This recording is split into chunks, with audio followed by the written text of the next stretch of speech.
Now we can banter. All right. Hey, what's up? How are you? I'm doing pretty good. Good Monday going on. I got some ribs warming up for me, some mac and cheese waiting. Wait, do you okay. Are you like a serious cook?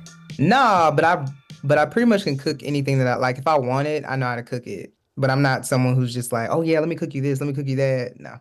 Oh, okay. That makes sense to me, for sure. All right, awesome. We talking about soul food already. I have another question for you real quick. Yes. Do you watch, are you an Atlanta Dream fan? Yeah, I am. I go to the games. Oh, yeah? Yeah, you be sitting courtside next to Ludacris?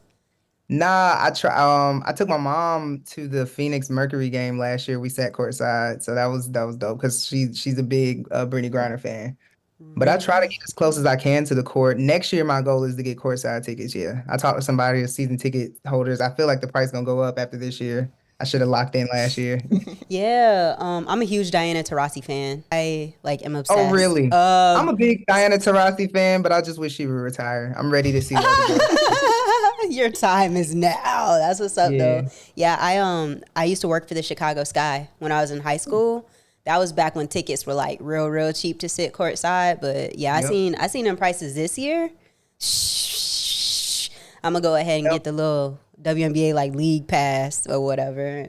Exactly, and just watch it. Yeah. It's crazy. Hey, you might get lucky though, because a lot of these people that's got these tickets or snatched them up are nothing but resellers. So just wait till the day of.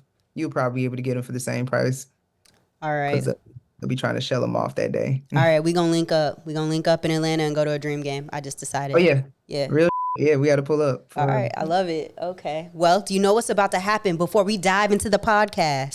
No, I don't, but I am excited. I think it has something to do with music. Yes. All right. So we are going to play That's My Jam 90s R&B edition. Shout out Jimmy Fallon every single time, my dude. Hashtag don't sue me.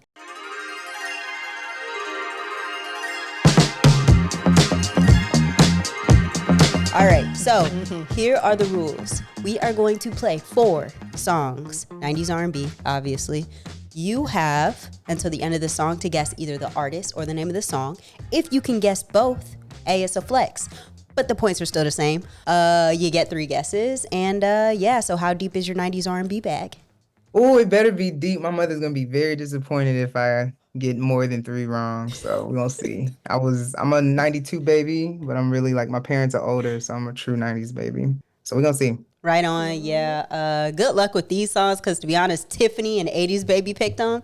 And I was like, I don't know what the 80s baby picked them, but they all going to be, all the 90s songs going to be before I was born. I was like, what is this? And she jamming. I'm like, okay, only you have ever heard of that song. So I do apologize in advance.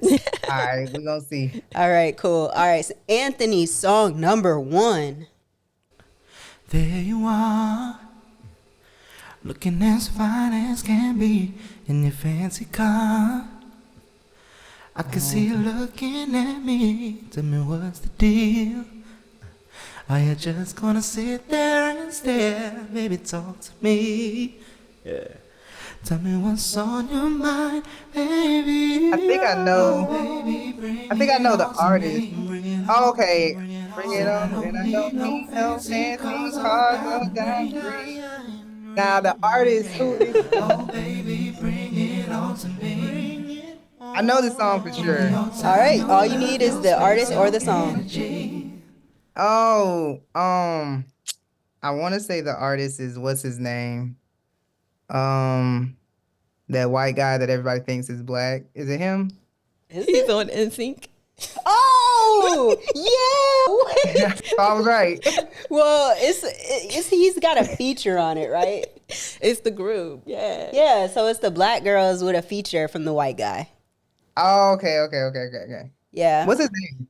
So you might be thinking of John B, but the feature on this was JC Chazé from NSYNC, and everybody was like, Okay, I was thinking of John B, but okay, I'm very well of who JC Chazé is. Okay, wow, and that's who that is on that song? Yeah, it's them and who? Black. So the group, female group, Black. I should have known Black. Oh my God. Okay, but I know the song. Okay. Yeah, it's okay. Go ahead and give her a buzzer. All right, song number 2.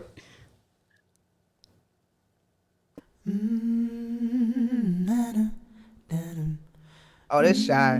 Hey, thank you. We'll let it play for like 20 seconds. Like, it's Intro is classic. legendary. And I need the Shy version, not the voice version. I actually like that version better. Hey, Dre, stay on it, bro. Hey, he be singing. Yeah, they killed Yeah, he go crazy. All right. Song I just had to. I love me some. The guy who sings our covers are just, whew, he's crazy. I love him. All right. Song number 3. These 3 words, sweet and simple. I don't know this song. These 3 words, Sheesh. You're the only person in this room that know this song. short and kind. Anthony, you know this? Exactly. Don't nobody know this except Tiffany.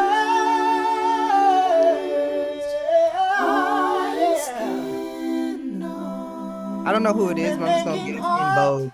To smile inside. Who is it? Stevie Wonder. What?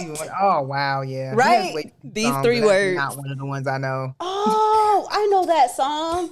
These 3 words. Yeah, what he was Okay. saying the whole time. Anyway. Oh, when it gets to that part. Yeah. Okay. All But even right. then, I still probably wouldn't have known it was a Stevie Wonder song. He has so many songs. Yeah, me neither, to be honest. All right, last one. Is that was in the 90s? He Yeah. made that in the 90s? Yeah. Okay, all right, fair. Yeah. All right, one more song. Song number 4. And when you get next to me, you make my heart beat fast. You throw me back when you smile. And when we're alone, I know we're in love. 'Cause I can't get enough. 'Cause I love Oh, I know this one. the way you kiss me when we're playing the kissing game. I like the way you keep me looking forward to another day. I don't know who sings it though. Okay. That's how a majority of my 90s was. I That's- didn't know any of the songs or who was singing them, but I knew them. That's okay. You got one. That's more than many. So you good. Oh, she disappeared. That's what's up. All right. Thank you. All right. So she got 1 out of 4. Not bad. Like I said, you're already ahead of like 6 people. All right. And she was able to sing 2 of them. So Yeah. So it's I like was about to she. say, I really knew like 3. I just didn't know the people. Yeah. So she's good. All right. So real quick, shout out to Dre. If y'all aren't following him already on Instagram, I am Dre Scott. We appreciate you, bro. All right. Now let's shift to the reason people are actually here. If it's your first time, welcome. If you already know the vibes, welcome back. I'm Jordyn, aka Jay, aka the chosen one, aka Big Stepper, and I am here with my co-host. I am Tiffany V. We are so excited that you're here with us for an episode of the Stats on Stats podcast, where we get to talk to leaders in the cyber, IT, technology spaces. We have someone here with us. We're going to allow her to jump in here, tell us who she is, where she's from, where she's at currently, what her role is, and how long she's been in the space. What's good, everybody? My name is Jillian Anderson, and I'm the founder of HERide.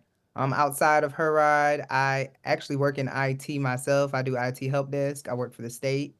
And HERide is a female-friendly rideshare app. So we're just like the other guys, but we have all women drivers on our platform. So that's the difference between us and the other guys. And we're operating in Atlanta, Georgia only right now. So we have about 250 drivers, and we are the 3rd rideshare company to be approved at the airport. Gee, you see how it was such a subtle flex? We love this. I love this. Okay, all right. Okay, yeah. So she already said what she is number 3 at the Atlanta airport. So, I mean, you're in there with like these big players who are Lyft, Uber. Just tell me about your journey and where it started, and let us know like how you got to where you are. Can I say something real fast? Real quick, y'all don't understand the gravity of the situation. When you go to the Atlanta airport, you see HERide. Yep. That's who's with us right now, y'all. See, go ahead, continue. Keep the flow. Oh yeah, no problem. Y'all want me to start from like where I started from for HERide or where I just started from, period? No, we want to know how you even got into tech. Yes, but if you could keep it All under right. 10 minutes, Oh, that would be ideal. Oh yeah, that's no problem. So I first got into tech when I was a kid. My mom got me one of the VTech laptops. I don't know if anybody has heard of those. I literally still have it in the living room. It's crazy. She pulled it out the other day. Started getting into tech then. I really got serious in tech when I got a PSP, believe it or not. I got a PSP when I was in middle school, and it was like the best thing in the world to me. I actually learned how to hack Wi-Fi on that PSP. I was streaming TV before Netflix existed on my PSP, all of that good stuff. So like that's when I knew that okay, this is something that you're gonna go to school for. I was on the 8th grade at the time, and I was like, okay, you're definitely gonna go to school for this. Got through school. The difference between me and most people that are in tech is that I also happen to be extremely athletic.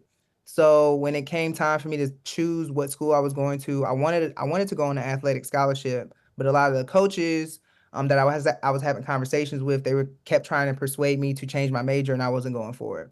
So I decided to choose Albany State University. They offered me a track scholarship, and also the coach wasn't giving me any type of I guess blowback for wanting to be a computer science major. He actually encouraged it. So I decided to choose that university and pursue my education there. Once I got there, I was like, no, I'm not doing track for 4 years. I walked on the volleyball team, played volleyball for 4 years, and then also played basketball. So I got a year to play basketball as well. So I actually played 3 different sports on scholarship while earning my degree. So that was probably the hardest thing I ever did in my life. Don't know why I decided to do that, but whatever, I did. So after that, decided to move to Atlanta because I knew I was going to go pro for basketball. That I was still in that mindset. And so I moved to Atlanta and I actually started driving Uber and Lyft because it worked out best with my workout schedule. And so at nights I would drive mainly, and a lot of women were telling me that they were, canceling rides till they recognize the woman's name. My name is Jillian. They were canceling rides until they recognized the woman's face. Telling me that they want to exchange information so that I can be their personal driver, just different things of that nature. And I was like, it looks like this is a consistent problem on the platform. Why isn't anybody doing anything about it? And so I'm big on podcasts, as you can see. And I listen to a lot of podcasts. And so I was listening to How I Built This, and they had the founders of Lyft on there. And when I found out it was 2 people, I didn't know it was only 2 people that started that company. And so when I found out it was only 2 people that started the company, one of them had a very similar background as me. I was like, yeah, I'm definitely about to do this. So I found a company to build the app for us. We went live on the App Store in 2020, and here we are now. How tall are you? I am 5'9", so I actually am like a freak athlete. So I was a forward in terms of the position for basketball, but I played the 4 or 5. So like I was doing jump ball. I had like a 36-inch vertical. It was crazy. I could dunk. I was gonna say that's some John Morant type stuff. Yeah, That's it was crazy. It was crazy. And it's crazy because I graduated college right before like social media and everything got really, really big for athletes. It was crazy. Like some of my highlights should have been like it's just crazy. It's all good. I'll just Wait, you still got the Johnnies right now? You could do it now? I actually for my 30th birthday, I can still grab the rim. So that was what? That was 2 years ago. I could grab the rim 2 years ago. I could probably do it still if I wanted to, if I warmed up pretty well. But yeah, I still got that bounce. That's what's up. I thought I was gonna go pro too, but I'm 5'2". Anyway. If I would have had better ball handling skills, I would have definitely went pro. That was literally the only thing I could do. Oh, that was it? You could dribble? And like chuck it up from the 3-point line. That was my thing. 3-point and just pass and dribble. So, and I'm 5'2". I don't. It's really the 5'2". Yeah. Okay. Thanks. Continue. Understand. It's interesting that you said How I Built This was kind of how you got like the information on how 2 people started out their ride share. And then also people were sharing your contact information just to make sure like you could be their driver. Awesome. Yep. Okay. I'll say this because Tiffany and I, we were in Hawaii, and we were in an Uber and we fell asleep, and we were like, that's mad dangerous, especially with a male driver. So when I found out about HERide, I was like, although you still probably shouldn't sleep in a ride share, it's just like, it would have definitely felt like a much safer situation. So Honestly, I don't mean to get off track, but I'm super excited to talk to you about this. Oh yeah, it's no problem. So let's go back to you at Atlanta Airport, biggest airport, and you're there with the biggest rideshare organizations. How do you feel like your success as a CEO for HERide is going to be impactful for other entrepreneurs looking to start up in a tech organization when they have to fight or compete against larger organizations? I hope it's looked at as inspirational, honestly. I try to share as much as my journey as I can for free. I've been documenting this entire journey through Twitter, Instagram highlights, all that good stuff. And if anybody ever comes into my DMs and asks me, I share the information freely. Because honestly, these spaces, these companies need competitors. That's why they act the way they do. That's why they behave the way they do. I live in Atlanta where there's a wing shop on every corner. So the wing shop down the street you cannot serve mediocre wings. You cannot have mediocre customer service because I can just go down the street and get the same thing. So if you really want me to be a loyal customer at your wing shop, then you have to be different. You have to maybe serve a different flavor, maybe do this, maybe do that. And so that's how I look at it as I'm like, there's only two competitors in this space. Why can't other people come in this space and compete with them? Like, just because they have more drivers, okay, that means you have to do something different that they're not doing in order to take their drivers and their customers from them. Okay. And I'm not scared to compete. So Wait, okay, here's the scenario, right? Lyft and Uber call you and they're like, we trying to merge. We're trying to partner. What you doing? well, I'm turning Lyft down, that's for sure. And they'll get an emphatic hell no from me. Now, Uber, I will entertain a conversation with them, only because Uber is a very more robust system. They're more than just rideshare.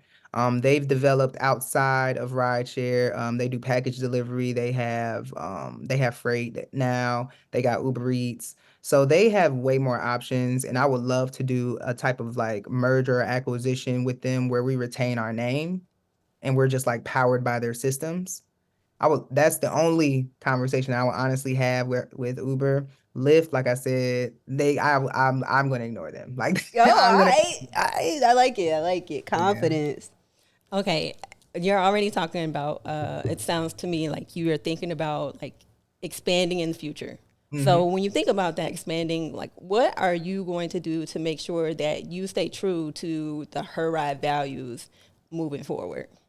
See, and that's the thing that I'm really, really heavy on. I don't really want to bend or break any of my values, any of my standards. The same things that we're doing in Atlanta as we scale, I want to be able to maintain those same things. That's one of the biggest things that I noticed that Lyft did not do. As they started to scale back on all the things that made them different, all the things that were supposed to make them safer than the other guys. And so it's like, that's my biggest thing is I want to make sure when we scale, we will have enough money to scale so that we can keep everything the same. I'm trying to think of a different way to scale to where I don't really need VC money. I rather scale in a way, if I can figure out a way to franchise HERide and we can scale and we can and we can figure out what that dollar amount is so that somebody can get set up in the city that they're in, get approved at the airport, get the insurance that they need and all that good stuff. If we can figure out what that number looks like, then I would love to develop a franchise model and franchise HERide out. But franchise it out with the same quality standards that Chick-fil-A does. So you know how like Chick-fil-A don't play, like everybody just can't own a Chick-fil-A, have it with the same type of standards. Because Chick-fil-A, I think you have to work there. Like you had to have worked there for so many years. It's their standards, their franchisee standards are extremely high. And so that's what I would like to do. That's in order to maintain quality control. There's so many things, like you're already mentioning how you have to find a way to set yourself apart from your competition. And I read that your company provides self-defense classes, and then you're also doing initiatives to help people who have been impacted by domestic violence and just other concerns, like personal concerns. So can you talk about what your company does that is different from those big players? Yeah, so like I said, we want to be a lot more invested into the community and just more invested in the community on the side of where women are. We are partnering up with some domestic violence centers. We're about to do an entire app rebuild. And so when we do that app rebuild, we'll be adding on a dispatch module. So when we partner up with those nonprofit organizations, they'll have their own accounts that they can create, and they can book rides for the people that are at their centers. Anybody that needs a ride, anybody that needs to use our services, they'll be in charge of booking those rides, and then our drivers will be in charge of claiming them and then picking those up. I want to do a partnership with the not with the fire stations, but I've been trying to do some research on all of the organizations that give out car seats, because car seats are actually a big problem in rideshare. There are a lot of women that use rideshare that are expecting for drivers to have car seats already. And so we want to be able to offer, like, have just a section or subsection on our platform of drivers that only have car seats, and then those customers that need them can use those drivers and request those drivers. The same way that a wheelchair accessible person would need a wheelchair accessible vehicle.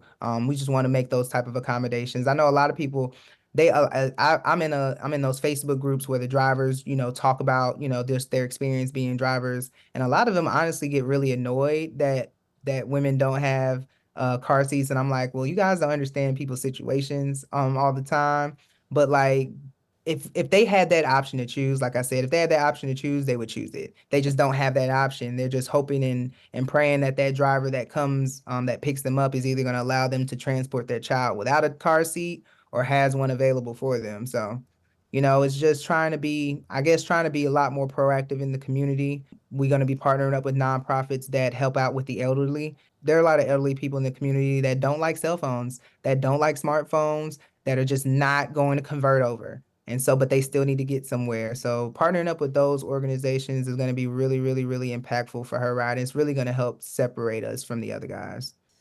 I'm over here like the legacy that it already sounds like you're trying to build with this. Like, when I thought about this, I thought about the need for, okay, my niece, she moved to Tampa and she doesn't have a car yet. And for her getting back and forth to work, she depends on Uber or Lyft because we don't have the public transportation where we are yet.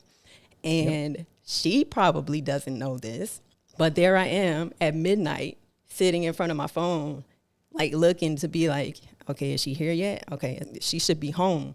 And just to think that your organization is not only looking out for people who have to depend on, those rideshare vehicles to get them back and forth, but it's not just for today. It's for families and everybody who is underrepresented is basically it, right? You just don't know, as you said, what people are going through. So yeah, think about my niece, and I'm just like, it'll be great to know, like, especially if it's coming down to Tampa as well, that I don't necessarily have to sit up and think about kind of the same things that I'm worried about for when it comes to, like, is she going to be safe? Is she making it back home on time?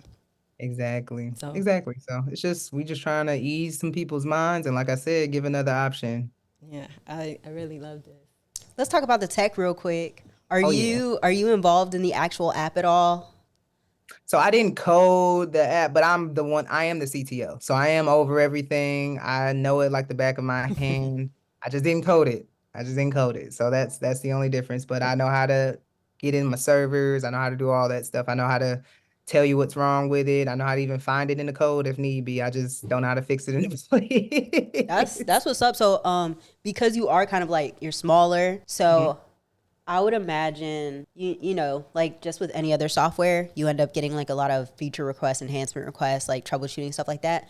How do you kind of manage all of that yourself? So the company that I originally got the app built by, they had some features that, that I could have requested or could have added. Some of them I just didn't want to, because when I originally agreed to it, I went through the source code and looked, and I just saw that most of those features that they were trying to get me to pay 500 and whatever extra dollars for, it was just stuff that they had turned off in the code. They literally commented it out. I was like, oh, y'all didn't think that I could read. I was like, I understood. So That's what's up. How did you? so like How do me you? being Yeah. like tech savvy is like, that was the difference maker. Like I like to play. I like to. Well, I act like I like to play dumb. I'm not gonna lie.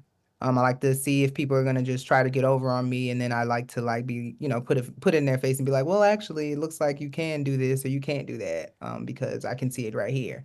But yeah, that's what I did. I didn't pay for that stuff. I actually waited until they finished, and I went through some developers on Upwork to do it for me. Smart. They were a lot cheaper, and they worked faster. The original developers I had, they just purposely like work slow so that they can make more money. I wasn't going for that. I was like, okay, well, when y'all are done, we're gonna clear this out. We're gonna do our final review, and then I'm just gonna move on from you guys. Okay. But yeah. That's what's up.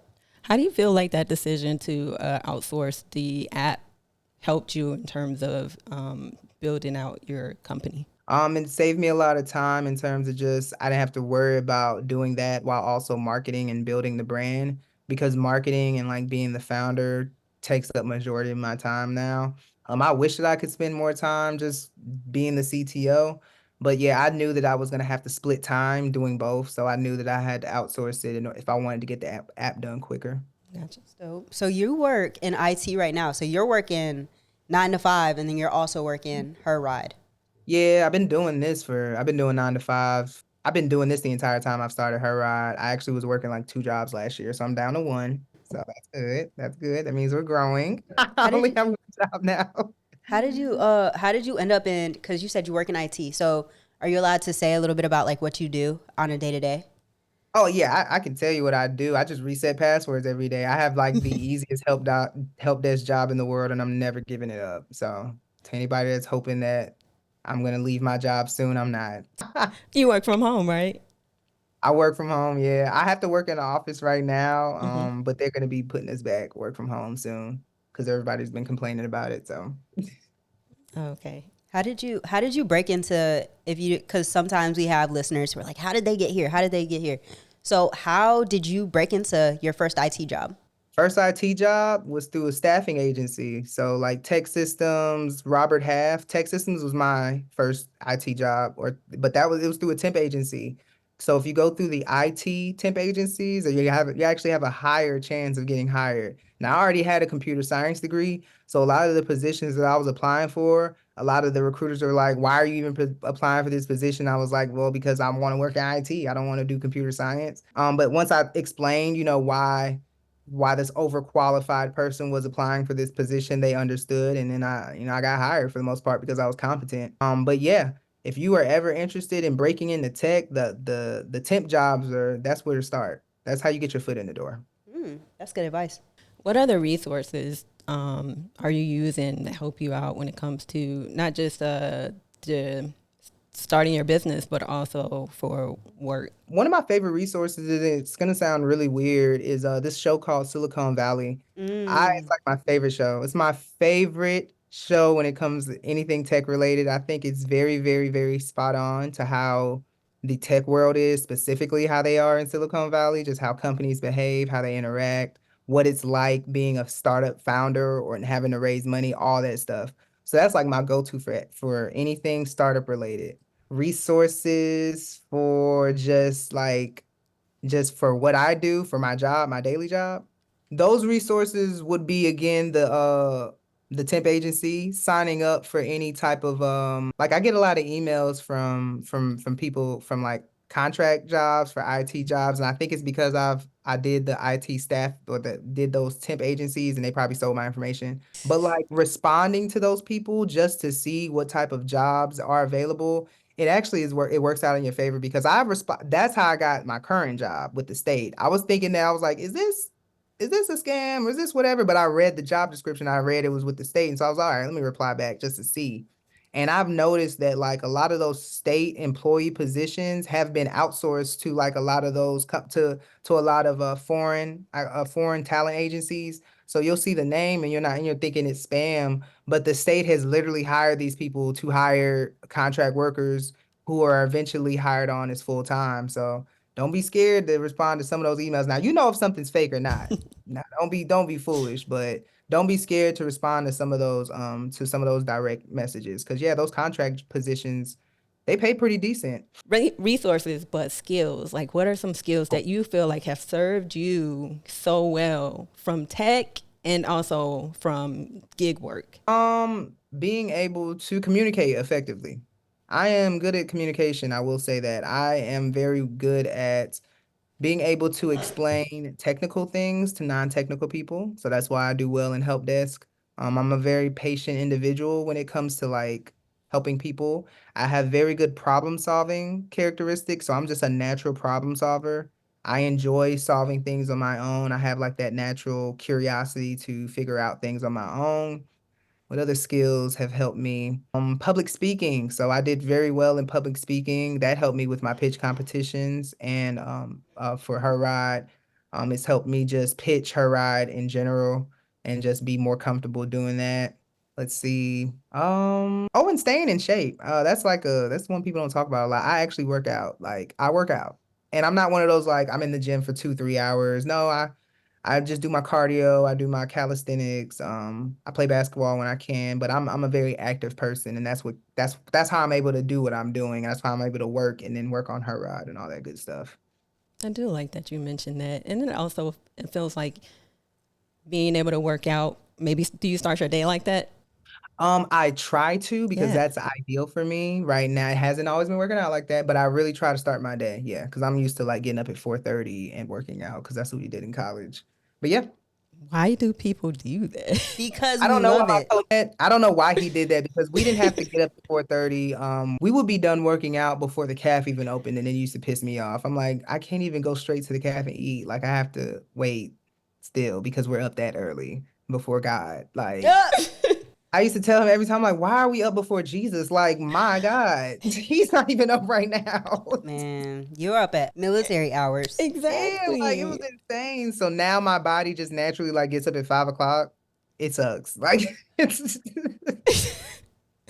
And that's why you're going to be a billionaire. And when that happens, can you send us some free her ride stuff? yeah, no Some problem. swag. That is no problem. All right, cool. All right. What else do you do to escape work, I guess? How do you stay grounded? Wait, yeah. Yeah, how do I stay grounded? By literally grounding. So taking my shoes off and actually walking in the grass. That is something I do. I fast. I've been participating in fasting starting this. So that was the beginning of this year. That's due to my roommate, my former roommate that I was living with. She's very, very spiritual. She's very, very in tune.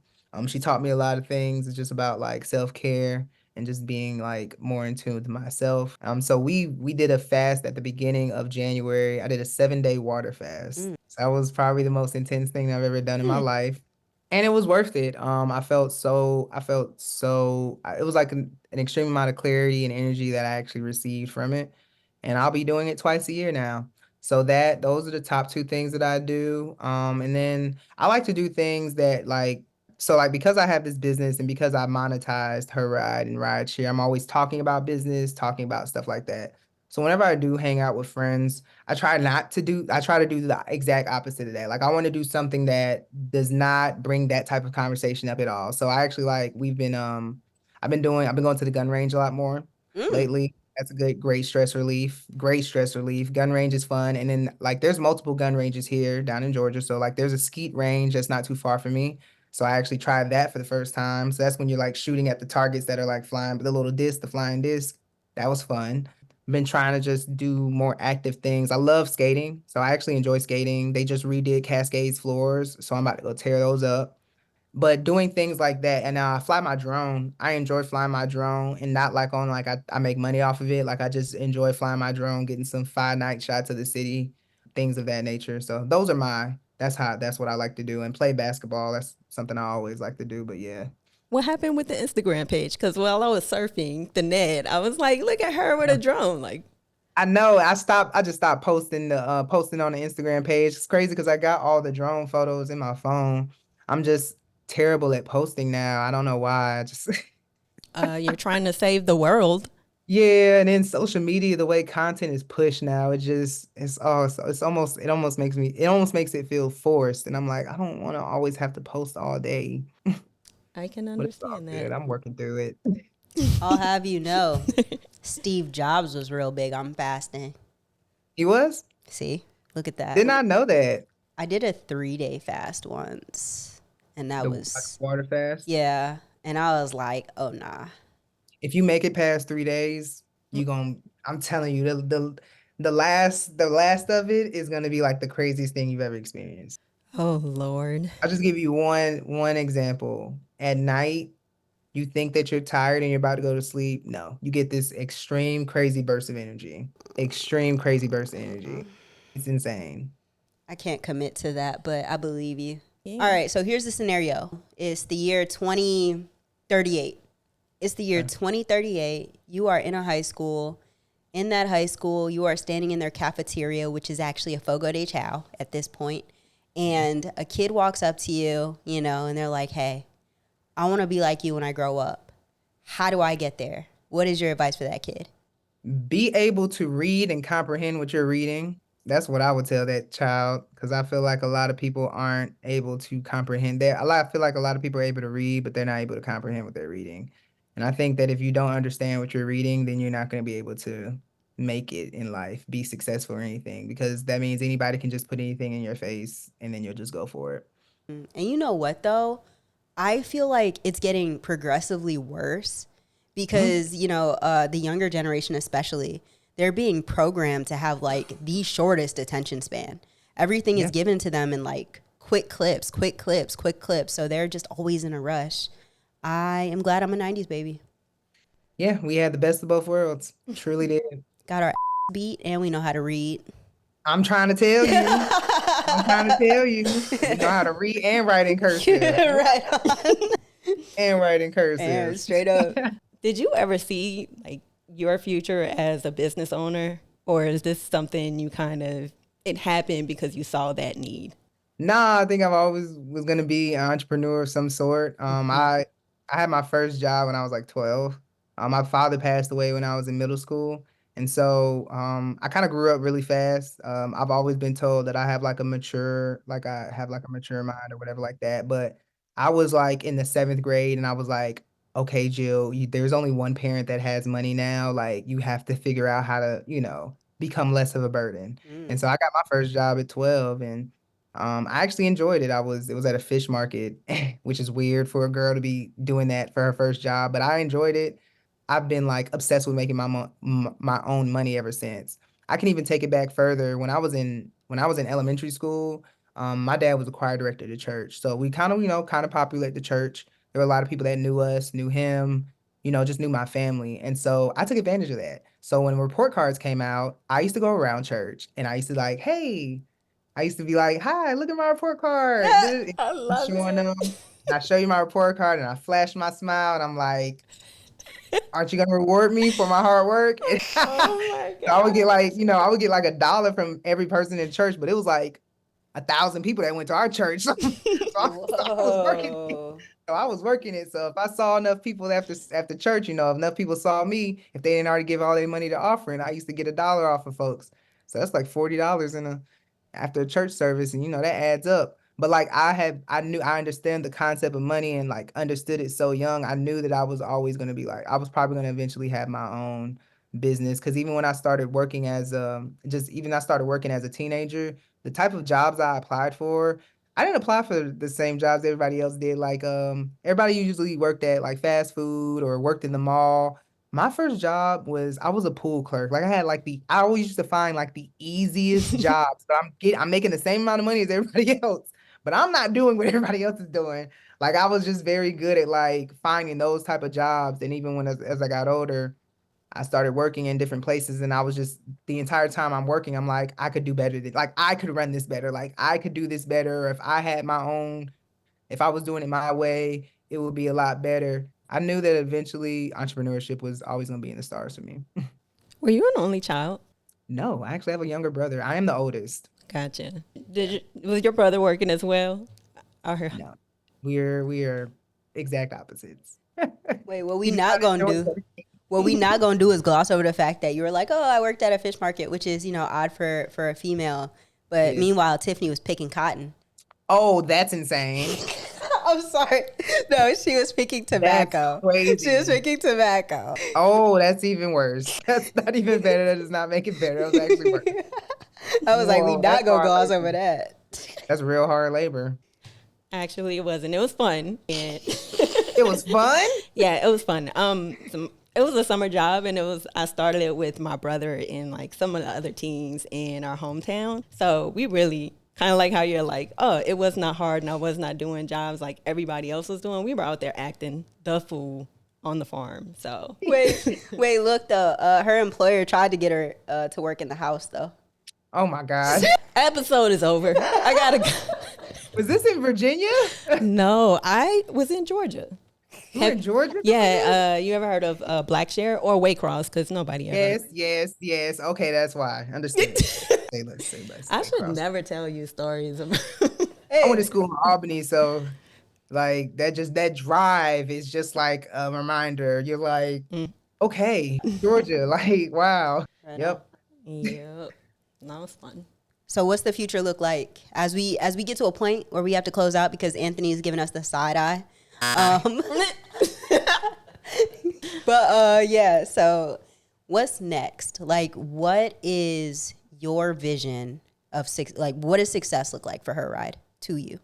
Success for HERide looks like HERide being everywhere where women need us to be. That's what success for HERide looks like. And then for the next year, I would say us getting to 1,000 drivers. I want to cap out every city at 1,000 drivers because I want to be able to get the best. I want to have the quality over quantity. It's not about having enough drivers just to meet the demand. I want to have the best drivers to meet your demand.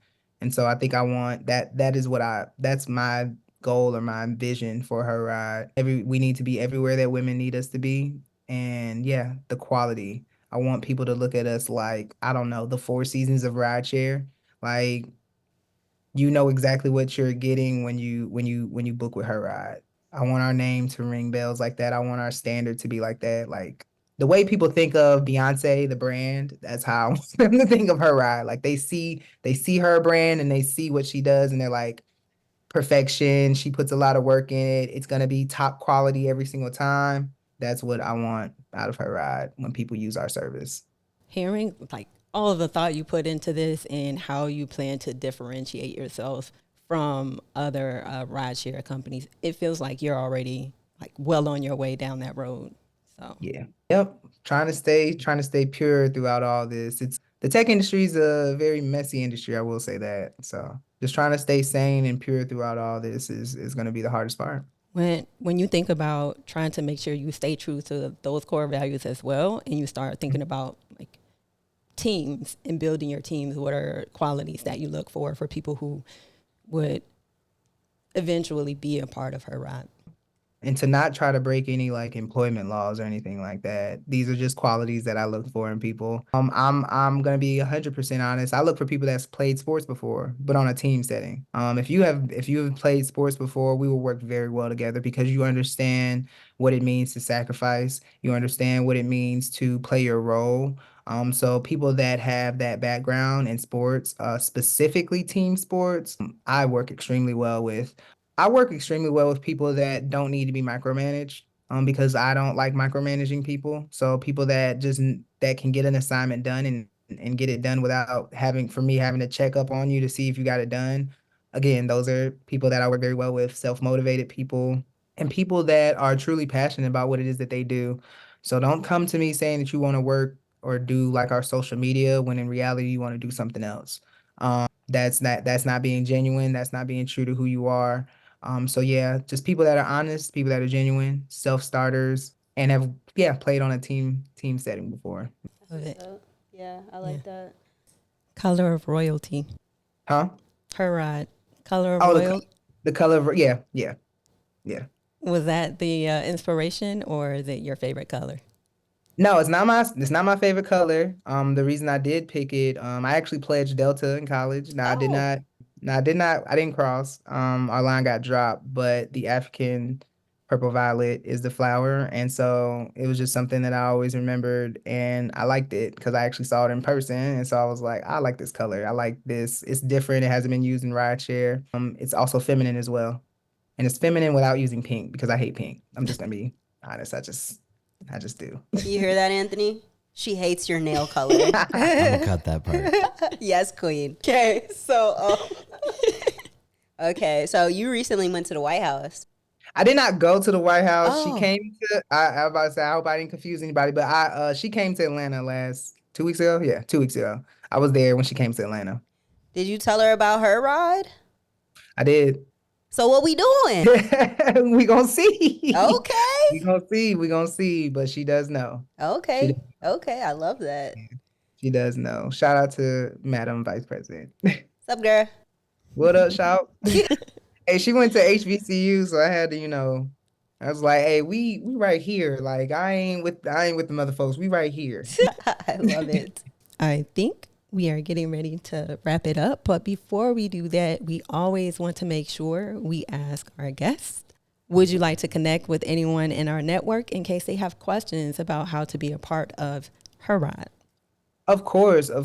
We actually just got a loan with the city of Atlanta, so we're about to get ready to hire in a couple of positions. So if anybody's interested, check us out. I am posting or updating our job board by June 1st, and so we'll have some positions available.